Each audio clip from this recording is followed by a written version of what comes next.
happened a little bit before that, which my wife and I all found out, but we kind of announced it once we got the clarification. So we found out early December, and then we progressed through the ranks to figure what stage it was, the degree, what treatment plan we had in place. So technically I was diagnosed with stage 4 non-Hodgkin's lymphoma, and started treatment on January 9th and 10th. That was our first session. We went through immunotherapy and chemotherapy. Was able to get through the 4 rounds, and it was diagnosed through not only the Mayo Clinic in Arizona, but also through the White Sox helping facilitate getting CAT scans and biopsies and all this sort of stuff. So I just want to really reach out to thank the White Sox organization for everything that they were able to do. I don't think it would have been as quick of a process if I wasn't able to kind of lean on those guys. I want to thank all of you media people for kind of respecting my wife and I's privacy. It was obviously trying times for us, but we really appreciate the fact that it was a hello in the hallway or little things like that, and it was no kind of prying or trying to do anything like that, which we really appreciate, because as you can imagine, it was not exactly the best times of our lives, but hey, it's another thing we step towards and move forward. And as of now, I've got a clean bill of health. I'm currently in remission, and I will be starting my rehab assignment in Gwinnett on Friday, and I leave tomorrow for that. So I've had a couple games in Arizona, getting my legs under me, realizing that the bullpen is a lot further away than I remembered it last year. And so, and also, like before it was all discovered because of some lumps in my neck. I found a lump on here, which now there's a scar right there. A lump on my back of my neck, the side, and here. That were the main triggers. I told our training staff they came around June. I didn't tell anybody until July. I got a blood test done, and nothing came up, which is fun. And blood cancer doesn't come up in the blood, which is great. But yeah, everything that the White Sox did for me was huge, and has definitely contributed to being able to be back as soon as I have been, and moving forward with this kind of this path forward. If you have a question, please raise your hand. We'll bring the microphone to you. In the middle left, Scott Market. Oh no. Liam, a great shirt, first of all. Second, just kind of a two-part thing. What was your and Christy's reaction when you hear the word cancer and now come all the way through, and how do you feel? What's your mindset as you go back to doing what you love, playing baseball again? Yeah, first of all, this shirt is from Obvious T-shirts. Everyone should have a look at that one. Yeah, so going in, I had obviously the lumps and stuff like that, and so before I got a needle biopsy and stuff done like that, I had started Googling myself because I was a sponge for knowledge and wanted to know everything, and I pretty much convinced myself that it was a lymphoma to start off with before I actually got diagnosed, so it wasn't as big of a shock to me as it was to my wife. I still remember it was December 7th when I saw the team doctor, and he's like, look, it's showing like it could be lymphoma. We're moving forward, like the next step is to do a CAT scan to see, and then a CAT scan from there turn into a biopsy. But yeah, it was definitely a shock to the system. I was actually at the field when it swung by the doctor's office, which is in Glendale as well, and then I had the nice 40-minute drive home to really contemplate things. But it was never a thing to me where I ever worried, like, I never self-involved and looked into it as a why me thing. I looked at it as a why not me. I mean, as some of you may understand, I tend to have a little rosier perspective on life than Gen Pop. So that was my process behind it. Look, I've got this is my next challenge. And we started looking into ways that we can make good of this. Whether it be awareness, whether it be like any sort of donations, whether it be helping out people in similar situations. We looked at it as an opportunity to help the outside community move forward. But that was something I knew that going into it, I could never self-reflect. I could never be introverted and hold it all in and just the woe is me, that attitude. I've seen family members go through it. I've seen like you hear the stories of people going through, you see it, how much it ravages not only the person but also the spouse. So not only was I worrying about myself and making sure that I had the right mentality, but I wanted to make sure that everybody around me knew that I was attacking this thing head on and to not worry about me and my mental state, because I'm attacking this no matter what. Front row DM. Liam, was there ever a moment that you wondered if this day would come, that you'd get back to playing baseball? No, not at all. As soon as I found out how the regular treatment timelines, I'm like, okay, how can I beat it? So I started January 9th and 10th. There was 2 options. There was the option of 6 months. So I was back-to-back days, treatment every 28 days. So there was 6 treatments possibly, or 4 treatments. And I was like, look, we're going to do whatever we can. After the third treatment, I'm going to wait. I'm going to get the next PET scan then, and that'll decide whether I have 4 or 6. And I was shooting for 4. I was shooting for everything that's kind of, it's best case scenario, no matter what we're going through right now. But I did want to harp on the one thing that has helped me get back this quickly was the amount of people that didn't have my phone number reaching out as either survivors or players or anything like that. I think the biggest message that I got, I want to read it out because I don't want to get it wrong, was from Jameson Tynan. And his was, it's your journey. Nobody can tell you what to feel or what to do baseball-wise. Do whatever you feel is right. And that was on January 30th. And I think I had treatment. I think I actually threw a bullpen the next day, right around then. So I was like, screw it, I want to push this. And before that, I was just planning on playing catch, making sure I was staying somewhat fit and then moving forward. But that was one of the messages that really hit me in the eyes. And yeah, I think it was right around that the next day or a couple days later, I was on the mound throwing a bullpen. And that's the only reason that we're talking about getting assignments this quickly, because I've been throwing bullpens. I've got into 2 games in Arizona. And without that kind of message, and that was relayed from Chad Bettis to Jameson and Jameson to me, and now being relayed on to another couple of people as well. But yeah, it's messages like that that kind of really forced me to dig deep and be like, look, I've done this my entire career. This is what we're going to do. We're going to try and push the limits and see what we can do. And you know what? At the end of the day, if I can push and I can feel it right, that's what we're going to do. James. Hey, Liam, I think we were talking at the end of last season where you were kind of upset that you felt physically not up to, pitching, I think, multiple innings at the end of last season. Now looking back, how much did that affect you kind of last year, or was it already kind of taking effect? And now, how do you feel now compared to? Yeah, so obviously with the lumps in my neck coming around June, when I got the PET scan done, one, I looked like a Dalmatian, which is not great even though we have one. But it turned out the ones in my hips were actually bigger.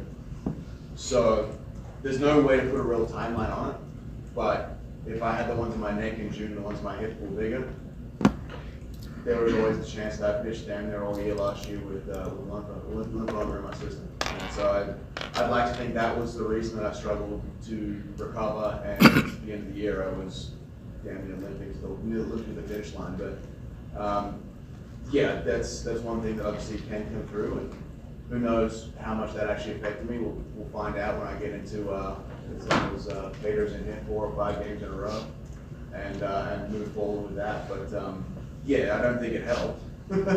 I think it definitely took its toll on my immune system moving forward. But yeah, it's only time will tell. But as you know, I like to be available for multiple innings and go back to back and all these sort of things. And that was severely limited last year, and hopefully that was a contributing factor to it. We can move forward and we can get back to what I like to do, and that's pitch every day. Middle left, Cheryl. You've gone through this journey and you've dealt with a lot of things. Has this changed your perspective on life itself? Not particularly. I think I've always had I've never really had a life is short or anything like that, but I mean, since my kind of career turned around in 2019, 2018, I haven't changed my mindset. It's always been a positive, next day is what we're going to do. It's never been a look to the future. It's been taking care of today, and I don't think that's really changed. But I think actually that was a contributing factor that really helped me attack everything with this. Like treatments 1 and 3 were the hardest for me.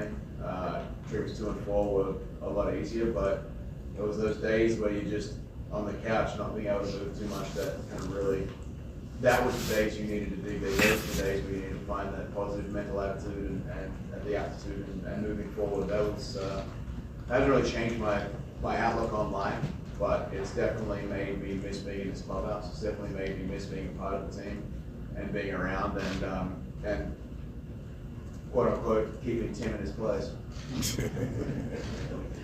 Vinny, on the left. Hey Liam, you mentioned all the messages you received during everything. What were your interactions like and your messages with your teammates? You know, the guys who are standing in the back of the room right now, the guys who you just said you missed being around on a daily basis. Yeah, obviously when I announced it was about a month before everyone showed up for spring training. And then, so I got messages from pretty much most of the team, just they were thinking of you and were wishing you all the best and all this sort of stuff. And then we worked out with the training staff, and I'd come through a little bit later than everybody just so I can not be around everybody with like the lower immune system and all that sort of stuff. So they were great with being able to come through, and then I'd still be there, so it was still bickering with Lance and talking with Tim and all this sort of stuff. There was still that camaraderie going through there. And for me, it was just life as normal when I was there, which is fantastic. Which is the best thing that you could ever hope for, was not have people tiptoe around you in case they said the wrong thing or anything like that. But I think coming in, one of the first things was yelling at somebody that I had cancer, you shouldn't do this. That was, I think that broke the ice pretty easily, and then everyone kind of got a little bit more relaxed. But yeah, spring training was great because I was able to see some of the guys. I was able to be in there, I was able to be on the field, I was able to play catch, I was able to make fun of pretty much anyone I wanted to. And if they said anything back, it was always a little interesting. But yeah, it's definitely been hard. I know that my last round of treatment started on April 3rd, and knowing that was my last treatment was a huge bonus. I don't think I would have been in the same. I think it would have been a lot harder with me not having an end date. I think that would have been a lot more difficult. But luckily, that was my last treatment, and then all I had to do after that was get a bone marrow biopsy to make sure that everything was out of my marrow, and we were good to go. Darryl?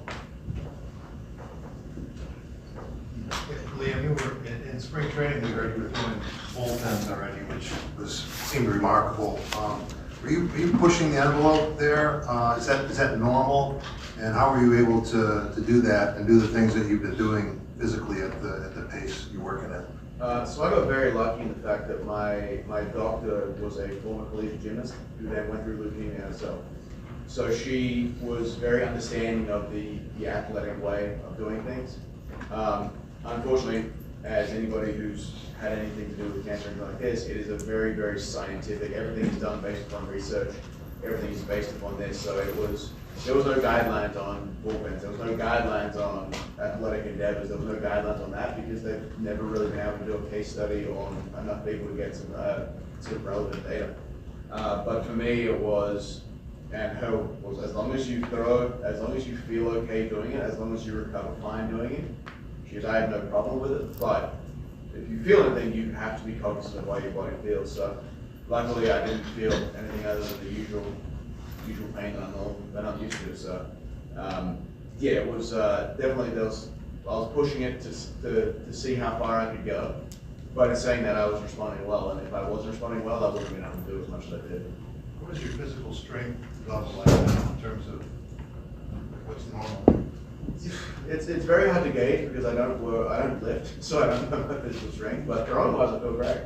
I've been long tossing pretty much consistently, other than the treatment week, and then a couple days after that, just to make sure I wasn't rushing back after a week off throwing every time. But other than that, I was long tossing pretty much the entire time. I was throwing bullpens other than the week, and the next week I was Tuesday, Friday. So got probably more bullpens than most of the guys back there, just because I wasn't allowed to get in the game because James wouldn't let me. That's Croc, by the way. James Croc wouldn't let me. David Schuster?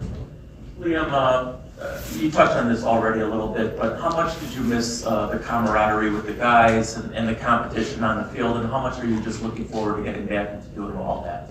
Yeah, I mean, I think that's the one thing that everybody who retires always says. It's not necessarily the competition, it's not necessarily competing in that, but it is the clubhouse atmosphere that everyone misses, and that was definitely a blow for me. It was tough. It was extremely tough not being in the clubhouse, not being able to kind of go through the trials, tribulations, because you just don't know what's going on. Being back and being able to kind of get into the groove a little bit, it was definitely emotional. Unpacking my locker yesterday, kind of coming back in here and seeing some new faces, seeing some guys that you've been around for the last couple of years. It's been nice to get back and get into that. And some of these guys, some guys, everyone's different, but you talk to these guys, and some guys need to swift kick up the ass, and some guys need to kick you up the ass, and it's just everybody gets better from having the right people in the clubhouse, and it's getting back into this has been huge. And I've been in contact with the pitching guy, with Kurt and Ethan and Pedro and all this the entire time, and that is also helping kind of feel somewhat part of it as well, being able to kind of talk to guys and go through things and all this sort of stuff. It's been that was one thing that I could never be more thankful for. Is just guys reaching out consistently and keeping in the loop of how we're doing and always checking in. That's something that was really cool to be a part of. Little back, Mike. Right. Yes, sir. Good. Liam, do you have any setbacks from the treatments that you've been through, and what do you foresee your time frame in joining the team? Yeah, I mean, setbacks were every treatment session I had. So I had treatment on Monday, Tuesday, and then Wednesday, Thursday I was pretty much catatonic on the couch. Friday I'd make sure to come to the field and move around a little bit, but then it's kind of you take 4 days off from throwing, and then it was the slow ramp, like the couple days ramp up before I could get back into it again. That was mainly the setbacks baseball wise. Health wise, I'm not a breakfast person, so I had to eat breakfast while I was taking all the medication for the anti-nausea and the things to boost my immune system, and then the pills to make sure that I didn't have bone pain and all this sort of stuff. So the medications I had to eat a lot regularly, so I ended up gaining a little bit of weight, which is a better alternative than what I was expecting. I was so worried about losing weight that I gained 15 pounds. So now it's that was a setback, but that was it really. I was lucky in the fact that I got told, hey, the more you move, the more water you drink, the more and you stay active, it's better in the long run because you become and you start getting used to moving around a little bit. Where if you sit on the couch, you start getting used to sitting on the couch, you just feel worse. So moving around and able to get on like the Peloton and all that sort of stuff and go to the field and just kind of keep that exercise going, being outside. And, that was a big thing. I did notice that I get sunburned a lot easier, which is bad for me because I got sunburned the hell of a lot as it was, just because you get a little bit more sensitive to the sun. But other than that, it wasn't too bad, and luckily I was able to kind of get on the mound and get everything flowing. So right now I'm in somewhat of a February. It's obviously now I'm just trying to ramp up and then get this thing going, but we have a timeline in place. It's just a matter of how it goes and how I feel getting into games and now having to adjust to a pitch clock that I haven't used yet. But those little things that we have to plan in place, but nothing's set in stone because it all depends on how I recover and how I go. From left, Jake on. Hey Liam, you mentioned the stress this can be on the spouse. How important was your wife in terms of, you coming back and beating this thing? I could never say how much she did for me, ever. Being there every day, especially the first few rounds of treatment, because they were the hardest on me physically, and being a spouse, sitting next to your husband while he's sitting on, lying in a hospital bed, writhing in pain, not being able to do anything. I don't think I'd ever be able to understand or have that side of that kind of hurt going through. But driving to and from every treatment, driving to and from every test, she was moving by my side every single step of the way. Kicking me when I needed to be kicked to get out and do something and get active, telling me to slow it down when I'm doing too much because I don't know any other way. I don't think I'll ever be able to thank her enough. I don't think I'll ever be able to show my gratitude enough. I don't think I'll ever be able to do anything that even comes close to what she was able to do for me throughout this. And that's something that, I mean, I've already been in love with her for 15 years. It's 13.10. But it's, going through that, I don't think you could have made our bond stronger throughout it because of just everything going on. And I also want to thank her for actually being around her. People don't understand, like a lot of people don't understand, yeah, it's tough on the person who has it, but it's hard on the spouse because you're helpless. You're sitting there without any way of helping, without any way of fixing anything. So I want to thank a lot of these guys, their wives reached out to Chris, and that was, I think that probably helped more than anything with her, was just having the people reach out to her. I mean, the board came over and just told us they were coming over, by the way, not ours, they just came. And dropped it off the bag, and all the people that sent gifts of blankets and teas and Preggy pops, which if you've never tried them and you have nausea, check them out, they're delicious.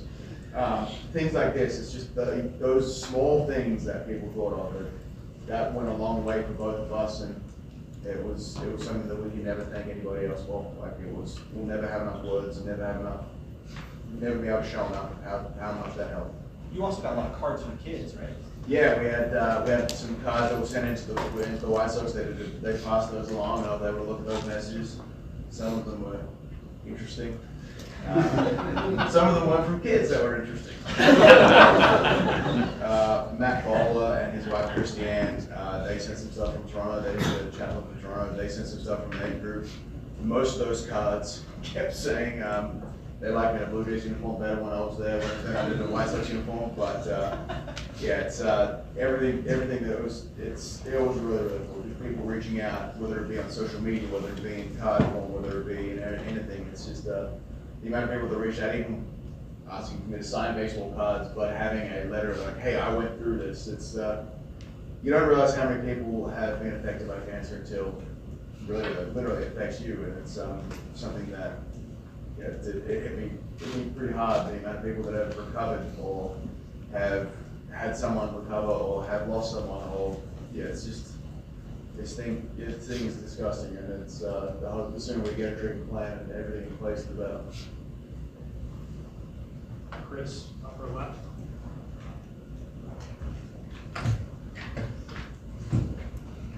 Liam, when you went public with your diagnosis, you did it to raise awareness and to help others. Why was that important to you? Well, you may as well make it good out of this, right? It's not the best thing that can happen to you personally, but there's always a silver lining left to everything. I think that is something that I've tried to ingrain in everything around me, is no matter how bad, no matter how bleak, no matter how kind of soulless something looks, there's always a silver lining, there's always something you can gain, there's always something positive to come from it. And whether that be some of the different organizations we've worked with now, whether that be with just kind of, as you said, raising awareness or donating money to help people, or going through and kind of buying wigs and things like that, because the little things like that, that's the stuff that isn't covered by insurance, the things that help with the confidence levels, the things that, as I said earlier, the mental aspect of everything going through treatment is about as important as anything else.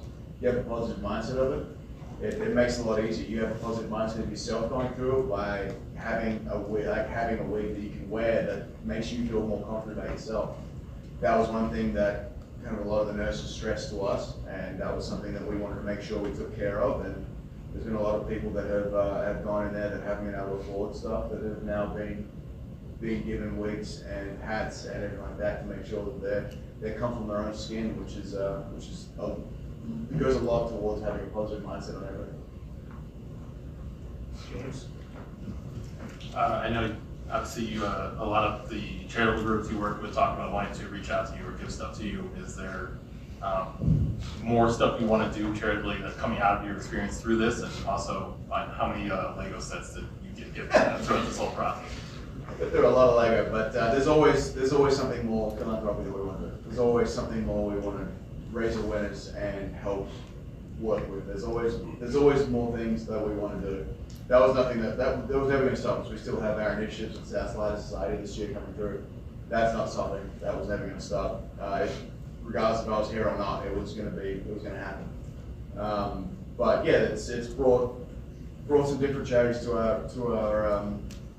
our eyes and being able to kind of help out. We've done some Zooms and stuff like that. We've worked with some organizations that we may not have heard of, and things like that. It's there's always more we want to do. There's always anything we can do to help out, whether it be, as I said, raise awareness, whether it be donations, whether it be wearing shirts, whether it be anything along those lines, anything we can do to help, I'm all ears, and I would love for people to reach out to either me or the White Sox about different ideas that we can get towards either raising money or helping find a cure for obviously not just non-Hodgkin's lymphoma, but any sort of cancer at all. And for me, it's I'm stuck in that middle group. One, I found out as a young adult, which is weird, 34. But yeah, it means that the books I read I'm allowed to read them still, which is great. But it's also a very unfunded group of cancer patients. We tend to think of childhood and geriatric or adult. We don't tend to think of anywhere from 18 to 40 as a group that it's not a group that generally gets it, but it is a group, and that the treatments are different. The resources are different. And that's something that I want to raise awareness. And the little ribbon for adolescent and young adult cancer is glittery and stuff like that. So it meshes well with my personality. Thank you. Appreciate your time. I think it was one more. Someone else have one more question? Yeah, that's right. Yeah. Mike, you got one? Yeah. Liam, you raised the bar so high, you pitched to such a high level. Do you feel like whenever you do get back, will you have to be kind to yourself, thinking maybe you won't immediately pitch to that level, or will your expectations be, I'm going to be the Liam of old right when I step back on the mound? I don't plan on regressing, but no, that's been my mindset. There's no taking it easy. There's no, if I go out there and I give up a hit, I'm still going to be pissed. If I go out there and walk somebody, I'm still going to be pissed. If I go out there, it's going to be the same mentality that I have, and that's the only way I've been able to do what I've done the last couple of years, is by having that mindset of there's extremely high expectations. It's not going to change because, I've been through this, so I'm allowed to give up a hit. No, there's going to be none of that. It's going to be, I'm going out there to do a job. My job is to get this done. If I don't do it, I'm going to be mad. And that's something that I think has come through the last few years, that there's no give or take. I can't be that way, and there's no middle ground for me. I'm either okay with sucking, or I'm not okay with not succeeding. So that's the one thing I have. There's going to be no kind of qualms or resets or anything like that. It's as soon as I'm back, I'm meant to be in mid-season form, and that's what I'm going to be doing. Thank you.